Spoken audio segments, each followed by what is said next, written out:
Today, I'm walking you through the actual step-by-step process of buying a home, from getting pre-approved all the way to your closing day and getting the keys.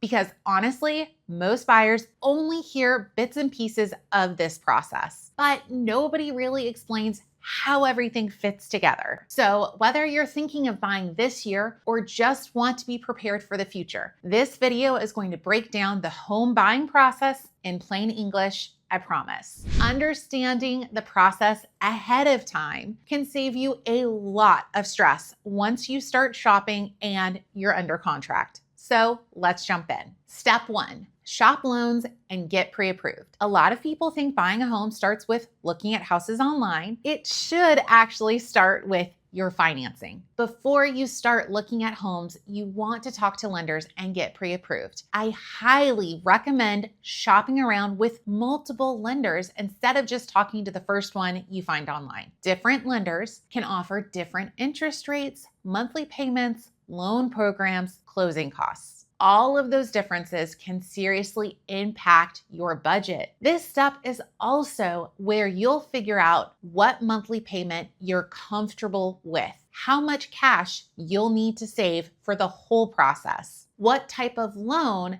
makes the most sense for your situation. Because the goal is not just getting approved for the highest amount possible. The goal is buying a house that you are comfortable with the payment. Step 2, interview realtors and hire your guide through the process. Once you understand your budget, the next step is hiring the right real estate agent. And honestly, this matters more than most people realize. You are not just hiring someone to unlock doors for you. You're hiring someone to help you strategize, negotiate, submit offers, protect you during inspections, and guide you through one of the biggest financial decisions of your entire life.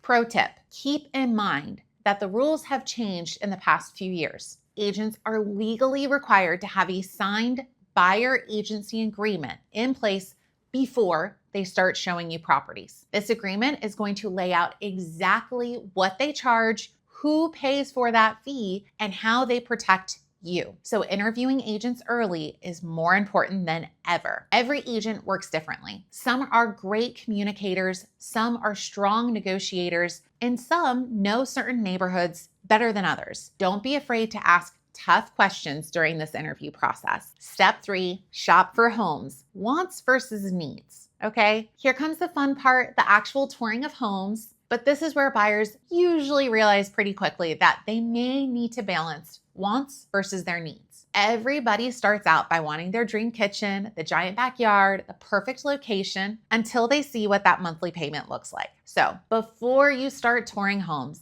make a list of your must-haves, your nice-to-have, and your absolute deal breakers. You also want to think beyond just the house itself. Think about commute times, school districts, resale value, HOA fees, and nearby developments. Because you're not just buying a house, you're buying into an area and a daily routine. Step 4, make an offer. Once you find a home you love, it's time to make an offer. The offer is basically the blueprint of the deal. It's going to include things like purchase price, closing date, earnest money, or your good faith deposit, contingencies, depending on the market. Negotiations can go back and forth a few times before both sides agree. Sometimes it's straightforward, sometimes it gets competitive. This is really where having a strong agent matters the most. Step 5, under contract. Once both parties agree and sign everything, congratulations, you're officially under contract. But this is also where the clock starts ticking. There are now strict deadlines for inspections, financing, appraisal, insurance, and final approval. Don't worry, I'm walking you through it.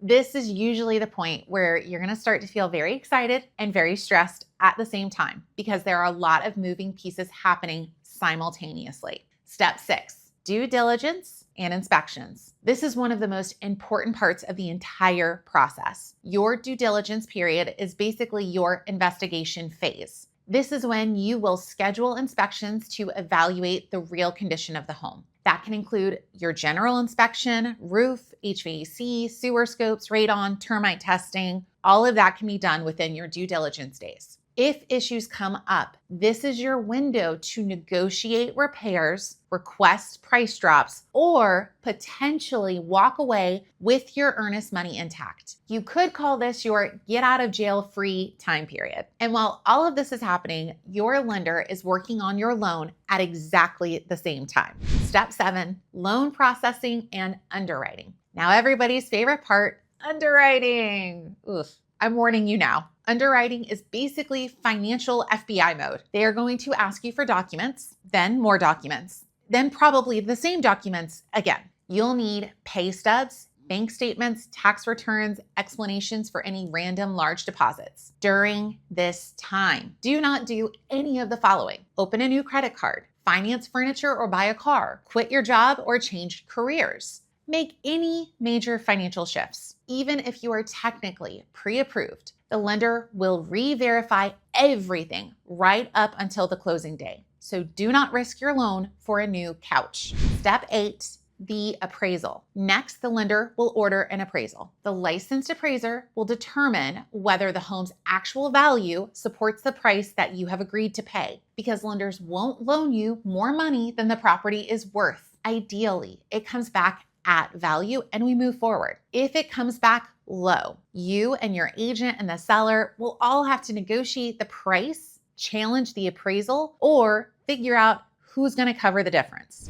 Step 9, shop for homeowners insurance. At this point, you'll also want to shop for homeowners insurance. Prices can vary drastically, so get multiple quotes. Ask about bundling with your auto insurance and discounts for home security systems. Your lender requires that you have proof of homeowners insurance before you get your clear to close. Step 10, clear to close and utilities. As you get closer to the finish line, your lender will issue the holy grail of real estate phrases, clear to close. This means your loan is officially fully approved. At this point, you'll schedule your utilities over at the new place, plan your moving day, do a final walkthrough to make sure the house is still in good condition. Critical warning, always verify wiring instructions directly over the phone with your closing attorney or title company before sending your down payment and closing costs at this point. Wiring fraud is rampant in real estate. Never trust an email with bank information. Call to verify it first. Please, please, please. Step 11, closing day. You're finally here. You're at the closing. This is where you're going to sign what feels like 1,000 documents, finalize the transaction, and officially become a homeowner. Once the documents are signed and the funds transfer, you get the keys. After all of the stress, paperwork, inspections, and waiting, that moment hits different because now it's official. You own the home. If you're thinking about buying a home this year and you want to look at specific options, feel free to reach out to me directly. My info is in the description below. And if this video helped simplify things for you, hit that like button, subscribe for more real estate breakdowns, and share this with someone who's looking to buy a home soon. Thanks for watching. I'll see you guys at the next video.